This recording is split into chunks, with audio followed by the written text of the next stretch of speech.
The third last speech of her the class for her, which is actually the fourth speech that she did. Same thing.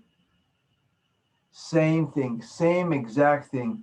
Forgot what she was saying, forgot the next sentences, and stood there not sure what to say. And then all of a sudden she got it and she was on her way. And we were all relieved that she had it and glad that she was doing her job. So it is important to realize that forgetting happens. And if you don't forget, it becomes powerful. If you do, it's, oh, that hurts. This mode of delivery makes it difficult adapting to unexpected circumstances. And that is just simply true. It is very difficult to adapt to unexpected circumstances. Unexpected circumstances happen, and it becomes increasingly difficult when those unexpected circumstances happen. And how do you adjust when those difficult moments come and you can't adapt easily? It's sometimes hard. It might be how you were introduced by a speaker and they say something that doesn't help your opening line. What do? It's hard. So you have to be really aware that there are pitfalls in using this approach to public speaking. The third approach is the extemporaneous mode of delivery. It's the extemporaneous mode of delivery. This involves a thorough preparation of the speech. Every speech should be thoroughly prepared. The speaker then strictly uses an outline of the speech as a reminder of the thoughts, points, illustrations to be used in the speech. So all you take up front with you is some paper and I'm going to give a secret of something I do here that just has basically the outline with key thoughts. That's all you have with you.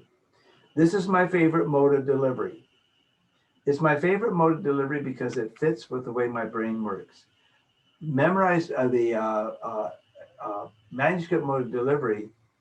There are too many words, and my brain sees all those words and it doesn't like that, and it fumbles them up. I've got a little bit of brain damage, as you know. I can do the memorized mode, but if I forget something, I can come unraveled. But the extemporaneous mode of delivery has enough to keep me lined up, and my brain is able to work fast using those keywords, key thoughts, and then I expand on them as I've already well prepared for this.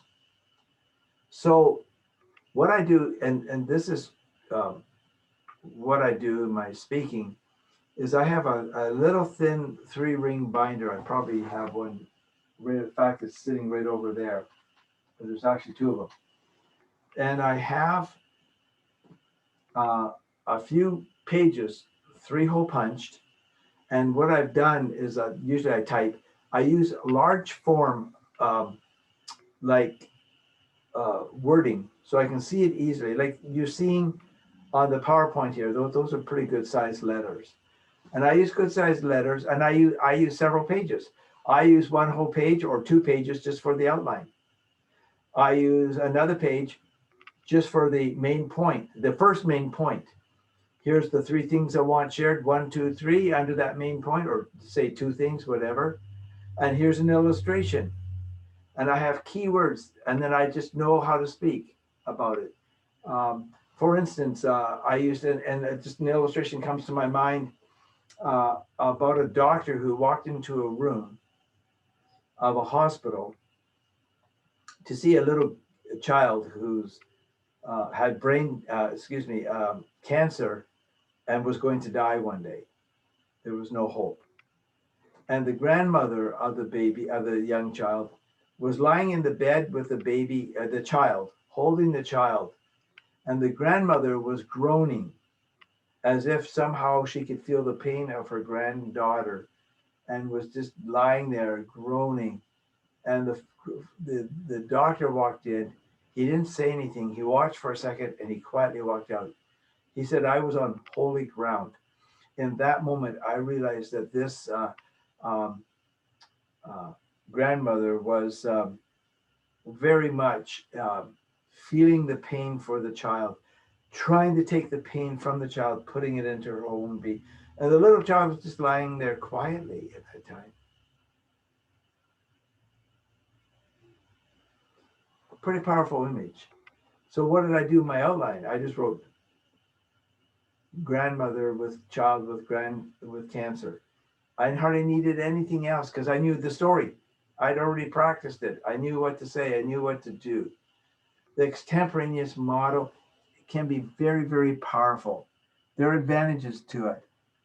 For one thing, it gives you freedom from extensive notes. I mean, I had my 3-ring binder, just my introduction. I flip the page, it doesn't get lost. There's my next page.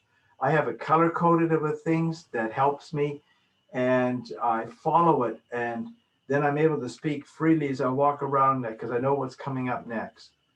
No notes holding me back.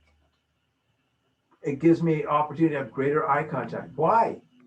Well, because I don't have much on the notes at all. I am strictly using uh, uh, what's there, and I can look at it and then continue looking at my audience. And by the way, when you have great eye contact, you really increase your credibility. Greater use of gestures happens. Why? Because you don't have notes cumbersome, making you stay close to the podium. You're able to move around and talk about, my number one point, I believe this is true, and you're able to do things that really impacts your audience in a very powerful way, and they're more likely to be sitting there and listening to what you're saying. Potentially better vocal expression is used. Better vocal expression is utilized in doing this. It becomes very, very, very powerful. Uh, you're able to go the highs and lows. You show the emotions.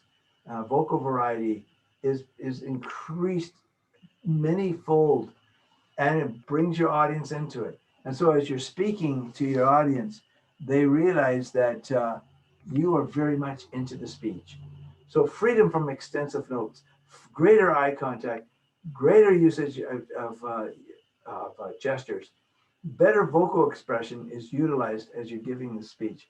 And that is so significantly meaningful to the audience as they're listening. You are engaging them in a powerful, powerful way. Uh, and I have had students learn the importance of doing this, and they've chosen this one and did a great job impacting the audience of fellow students. There's greater spontaneity that can be experienced. You see, there are times when something happens and it impacts the way you're going to be speaking, and it makes it easier for you. Once I had to speak at a church, just as a guest speaker. I'd never been at the church before, and they announced that somebody had just passed away, and everybody went, "Oh." They were so hoping that person would get better, but the person didn't. And I had to get up and speak right after. And I was able to incorporate that pain with my topic. It fit completely. And then I went into it. And people had greater appreciation of what I was sharing about, because I was able to connect with this bad piece of news that really went a long ways in helping them understand what was being said. So there's greater freedom to respond to audience nonverbal feedback. You see that somebody's not necessarily getting it or understanding what you're saying. You're able to go back and say, let me rephrase that in another way. And you're able to do it. And you're able to move right back into the next point. Why? Because your words are just flowing. It's not like a script that's memorized or a script on paper. You have not scripted it exactly. I have been in situations like at Northview Community Church, where I was on staff, where I preached twice on Saturday night, twice on Sunday morning. And it was the same message, but I would make adjustments based on the audience and the feedback and the interaction I was having with them. It still was the same central thoughts, but I'd make adjustments as I was going along. And I was able to respond to audience nonverbal feedback as I saw it. And it made the message, while the same message, slightly different. It wasn't word for word the same from one service to another. Same main points, but there were adjustments that had been made. And you just need to know the power of that. Now, speaking at this church 4 times, 2 Saturday night, 2 Sunday morning, I would come home Sunday, just so you hear I'm public speaking, I would come home Sunday afternoon when I had done the preaching, and I spoke for like 30 minutes or something of that nature. And Joanne would have something to eat, ready to eat, and I'd eat lunch, and I'd sit on the couch, okay? And I'd be watching a football game or whatever it was, and slowly I'd go off to sleep. I would sleep for an hour or 2 hours, just lying there on the couch with the sound of the TV going, dead sound asleep, because so much energy gets used. They say a good 25, 30-minute talk is equal to about 1 day of hard labor. All your bones, all your muscles, everything about you is totally being used up. And when I would come home that Sunday afternoon, eat my lunch, and then sit back, and Joanne would leave me alone. She'd know what was about to happen. And I would go to sleep. I would go sound to sleep. My body was used up. Well, your body gets used up when you're making all these adjustments as you're speaking. You're not just reading words. You're dynamically expressing. You become one with your message. You become one with your audience, which is necessary. Greater preparation is needed, which translates into positive perception of a speaker. You see, when you really prepared well, your audience realizes that you really have done well, and they give you a sense of high credibility because you have done that well. There are some disadvantages to this mode of delivery. And like the others, you just need to be aware of them. One, if the speaker is not prepared well, then they might end up just reading their outline with little content. So you better be well prepared, because your outline only has a few words there. Where it may take, the way you prepared it may be one that's going to take you 25 to 30 minutes to share. If all you did were read the words that you have on paper, it'll take you about 2 minutes, maybe 3, and you're done. And that's embarrassing. That is not what you are meant to do. You're meant to speak, for 25 or 30 minutes, whatever it happens to be. And that becomes really, really important. So what's really important is to realize that you have to be really well prepared, so that you don't allow your audience to, be disenchanted with what you've done. If the speaker has not prepared well, then they might end up just reading their outline with little content. I was at I was an intern in a church. So I went to a retreat where a bunch of pastors were, and they were several of them were sitting in a round circle of about 5, 7, or 8, 10 of us. And some of them started telling their stories about learning how to preach and things like that. And really, preaching is a course called homiletics, which is advanced public speaking. And I was listening to this pastor speak. He said he had taken this homiletics course. One of the assignments is that you had to prepare 5 outlines of sermons that you would preach somewhere.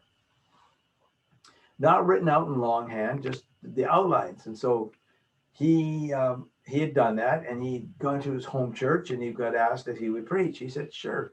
So he decided to preach on one of the 5 sermons, but then the first one. And he got up front, and he stood up in front of the audience, and all of a sudden he realized all these people know me, and I know them. And he became very nervous. And he totally just forgot what he was supposed to be preaching on. I mean, he had it on paper, but he only had the outline. But the trouble is, he forgot what the thoughts were for each part of the outline. And So in panic, he opened up page one of his first outline and he read it. And he finished, whatever number of pages it wasn't that forever. And he was done. And then he knew he had more time, so he turned the page and he read the outline of the second message that he had prepared. That didn't take much time. And he did it to the third, then the fourth, then the fifth. He went through every one of those five, which were each meant to be 30-minute talks each. And in less than 20 minutes, he'd gone through all five of them without expanding them. And he just wanted to go get out of that church, go crawl in a hole, and hope nobody ever found him. It's just how he felt at that moment. He wasn't prepared well. Well, we all laughed. I thought it was kind of a hilarious sort of story. Certainly taught him what not to do the next time.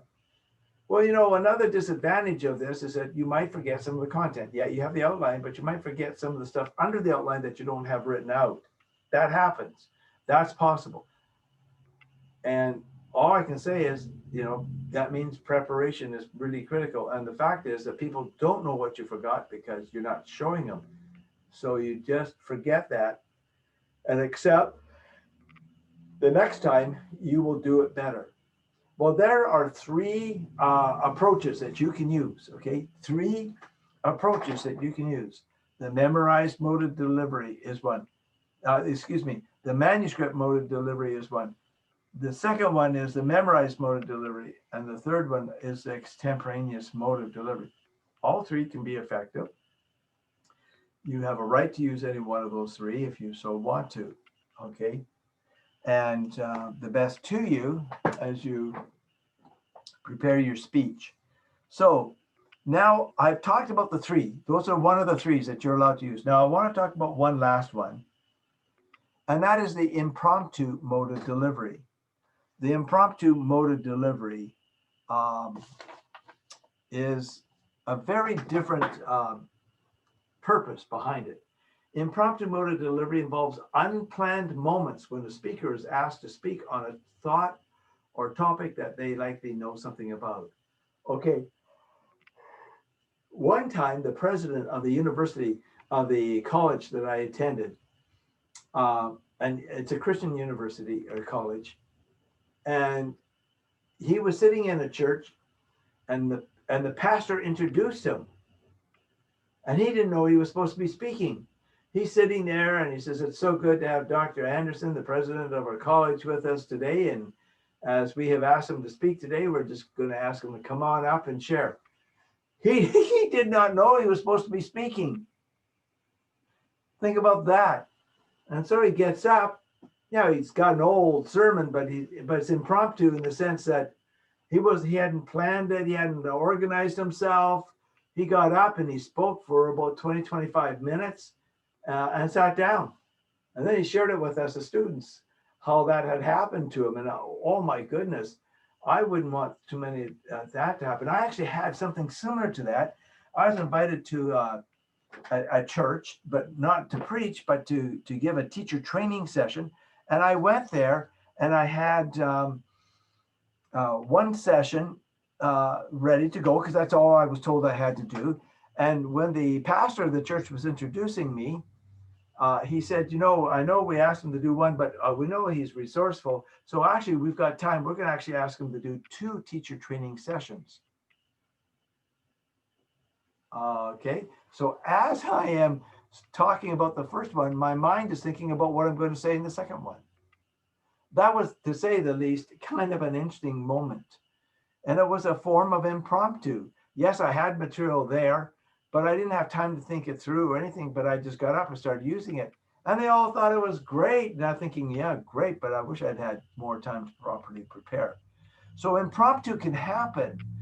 It really is one that is valuable to do. The fact is, if we were in class, I'm talking about meeting together in a classroom, not doing it this way, I would give you, I probably would have a day where I say, we're going to do impromptu speeches today. And here's what I'm going to do. I'm going to call you up one at a time. And you're going to give nothing more than 1.5 to 2 minute speech on a topic that I think you will know about. and I would have a series of questions to ask. And I'd say to Mary Lou, it's your turn. Mary Lou would walk up, stand behind the podium, and I'd say, Mary Lou, I would like you to speak about blah, blah, blah, blah, whatever it was. And Mary Lou would say, thank you. And then Mary Lou would begin to speak about that particular topic. I've done that in classes and I've gone through all the students. Students say, wow, that was scary. But you know what? It is such a valuable tool to learn because at some point there will be impromptu moments. There are advantages of this mode of delivery, three of them, in fact. It reveals what you are like under unplanned circumstances. You didn't know what was going to happen, and all of a sudden, you are up there having to speak. And this is the reality that you're up against. You have to go ahead and share. And it reveals what you're like under unplanned circumstances. And there are times when that's necessary. Because in life, those sort of things are actually going to happen to us where we are not expecting it, but suddenly there's an unplanned set of circumstances and you're asked to share. And it reveals what you're like when you haven't had a chance to prepare. See, I like preparing. I like getting something laid out and being organized. That's my approach. But when I'm suddenly asked, hey, could you fill in because we don't have somebody here today? We're sure you can do a great job. Okay. Now, let me just give you a few pieces of advice here. If you're suddenly asked to do an impromptu short speech, 3 parts to a speech: introduction, the body, the conclusion. Have those 3 parts. Now, you know that the introduction has 5 critical functions. If you just if you think and break it down the speech that way, suddenly the speech is more manageable. The first thing is, what is your gig? The audience asks. Gain, maintain audience's attention. The audience then asks, so what's this got to do with me? Relate the topic to your audience. The third question the audience asks, so what right do you have to speak on this topic? Relate the topic to yourself and establish the right to speak on the topic. So what's the speech really about? What is the central idea, the theme, okay, that you're going to be talking about? Fifth, so where are you going with the speech? Forecast the organization. There it is. Little things like that make the impromptu speech suddenly break down into smaller parts, not quite so hard. It reveals what you're like under unplanned circumstances. If you can understand the science of public speaking, then this will help you structure a speech. And that's what I'll be looking for more in the next speech. Number 2, it will show a mastery of the subject matter. You're usually not going to be asked to speak on something you don't know anything about, which is beneficial, which is very helpful. So now you're able to do that, and that's good. So it reveals what a speaker is like under unplanned circumstances. It'll show the mastery you have of subject matter. And it teaches you how to think on your own 2 feet. Now, I had a major moment when I had impromptu speeches to give, one after another. Let me explain. When you do a doctoral degree, you do coursework. When you finish your coursework, you then have usually about 8 hours of written exams that you do, or usually at one time, sometimes 2 days. And when those are done, the professors all read your answers, and then you meet with them and you have a 2-hour oral exam. If you pass that, then you get to work on your research project. When your research project, that's not something easy to do. Okay, well, my research project is only about 112, 113 pages, but the whole time that I was involved in that project took me 2 years to do it. So it's not just 113 pages. It's also a matter of all the work that's involved in it. And when you work with your major professor and then all the other professors give feedback, and now it comes time when they all say, you know what, you are ready to defend after all the work is done. You're ready, what we call defense. You're ready for your defense, which means you will meet with your professors. You'll make a presentation on your material of your dissertation. And then what you have to do is be ready to defend. They ask you questions from all over the place. You're the expert on the field. My field was job satisfaction, job dissatisfaction, motivation in the workplace. That was my expertise area. And so they asked me questions on my dissertation, my questions about my conclusions, questions about different research questions, etc. It's 5 chapters that you end up writing. And it was impromptu. So you see, if you have to think an impromptu sort of experience, that's fantastic because it trains you and it helps show what you're like under unplanned circumstances. It shows your mastery of the subject matter. I knew my doctoral dissertation. I, I, for those 2 years, that's all I almost thought about academically. And I learned how to think on my feet, and I had done that before because I was also a teacher at the university, and students would ask questions, and I'd answer them. So you have to learn how to speak on your own 2 feet in those given moments. The impromptu mode of delivery is something that is valuable to learn to use and to do because it can really be beneficial. Even if you're not doing a doctoral degree, there could be another time when, in a course you take, where it will make so much sense. And so the advantages of this are great. There are disadvantages. Disadvantage of this one, it can discourage planned research. Now, you do not do an impromptu speech in this course. And I don't mean it just because I don't have it organized, but you honestly do not get in front of a camera without making sure your speech is well planned. And you need to do research. In the next speech you give, you can't just give a personal opinion. You need to give some research that shows from some source outside of yourself that these people say this and you support their idea or you whatever. But show some research, not in every little detail that you don't have to do that. But impromptu, it kind of discourages research. It discourages detailed preparation for a speech. Well, because you just got asked 2 minutes ago or a minute ago to get up front and give a 2-minute speech. You do have preparation from life or some experiences or from some of your training, but you really didn't have time to do specific detailed research preparation for this moment and be able to respond to what is being said at that moment. It discourages audience analysis. Audience analysis we've talked about. You need to know your audience. Remember, that is an important part. Knowing your audience so you know exactly how you're going to connect with your audience is very, very important. And so you need to do that. And be sure that you don't do this mode of delivery and not be prepared in some way, even if it's from the past. And I have been there. I've actually been asked to speak when I did not know I was going to have to speak and just got up and I had to do it. Okay. So again, I think what I'm trying to say to you is that you really need to be able to understand the science of public speaking. You really do need to understand all the factors that come together that put a speech together. And we've really been dealing with the key ones. And next week, I'm going to send you that evaluation form, if not sooner. And you'll see all the stuff that we've been talking about there virtually on that evaluation that I'll be using. And you can use this to really kind of prepare yourself for giving your speech today. Now, again, I just want to cover one more thing and I'm done. So I'm almost done right now, but just a couple more things. So stay with me for just a few minutes here.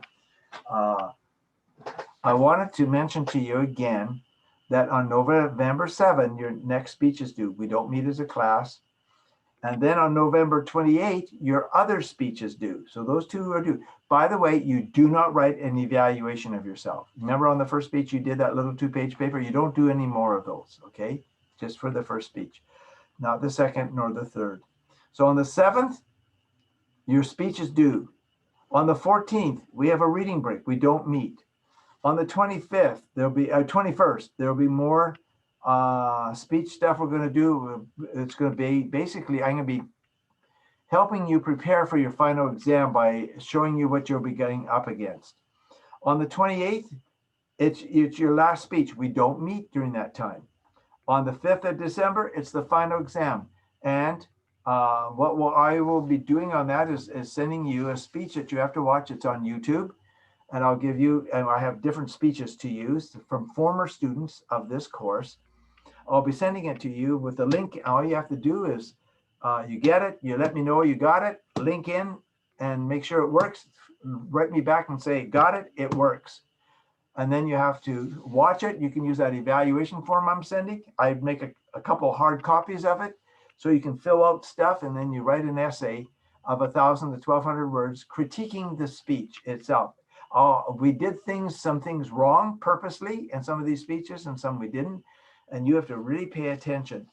And that'll be, you've got the whole 3 hours that you can take that, because that's on a class session. So you've got from 1 o'clock to 4 o'clock if you need to do the speech, okay? And then you send it back to me, and I'll be giving more details to this. And the class then is over for our situation. So I just wanted to go over that with you so that you know that this is coming very, very soon.